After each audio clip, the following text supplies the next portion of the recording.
Today is the 1-year anniversary of BMA Comics Con's first video, and today I give you Secret Empire #1 recap and review.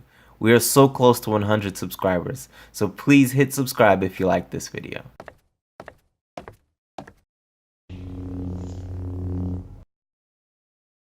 Hey, I'm Brian from BMA Comics Con, and although this is issue 1 of Secret Empire, this is not the beginning. You might want to check out my video of the Secret Empire 0 issue to gain some context.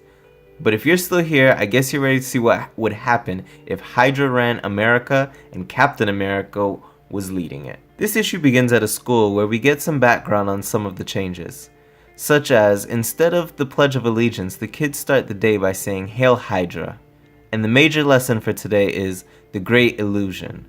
And the teacher explains that it is the reason why the curriculum has changed so much from the last year to this year. The Great Illusion is how the Allied powers used a cosmic cube to win the war and rewrite history. But luckily Captain America was able to remove the wool over the eyes of the people.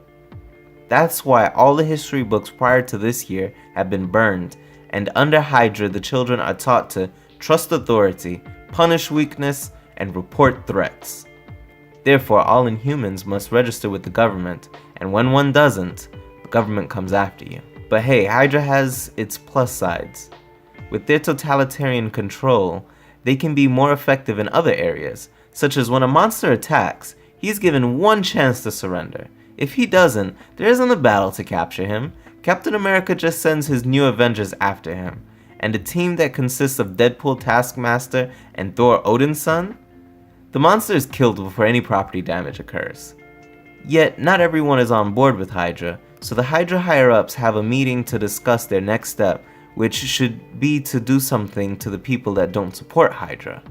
But the real reason not everyone is on the side of Hydra is because there's a resistance cell called the Underground, and this gives citizens hope. The Underground intercepted a kid in Las Vegas who was being chased by Hydra agents, but the champions are a part of the Underground and rescue him.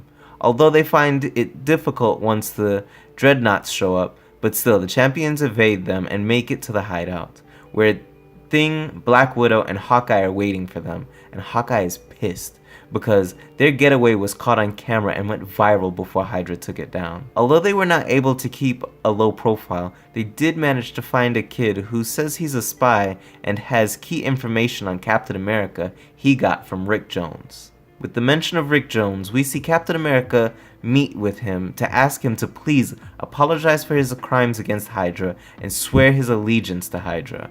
Cap does this not only because Sharon Carter asked him to please free Rick Jones, but because Rick Jones is his friend. Cap is trying to keep his friends alive. For example, he keeps Sharon Carter around although she isn't Hydra, but Rick refuses. He has faith Cap will do the right thing, which is a difficult call. Hydra punishes the weak, so Cap will be overthrown if he shows mercy. Yet if he kills him, Cap will have done what his council wants, still making him look weak. So Cap decides to search for the Cosmic Cube, but first, he must show his strength. Unfortunately, that means Rick Jones is executed, but it doesn't stop there. Hydra ships start to destroy the city where the Underground is believed to be hiding. Hopefully the AI version of Tony decides not to ignore the information Rick Jones sent with that kid. Will the information the kid brought to the Underground help? What will Captain America do to his council that is clearly trying to overthrow him? Who will find the missing Cosmic Cube? These are the questions I have for the next issue. Please, subscribe if you want to know what happens next. This issue has a different artist on it in case you weren't a fan of the last issue's artist. I like it, but not just the art. I like this story. I'm comparing it to Civil War 2, and I like this better still so far. I know we're still in the beginning and anything can happen, but I'm hopeful. I want this to be an epic Captain America story. I will admit, I have not read any of the tie-ins yet, and that is because I got burned reading the Civil War 2 tie-ins, to the point where I quit reading the main story, and that's why I don't have any Civil War 2 videos. I might start reading some of them. If I do, and like it, I'll do a video. But it's probably going to be the Captain America tie-ins, since Nick Spencer is writing those and Secret Empire.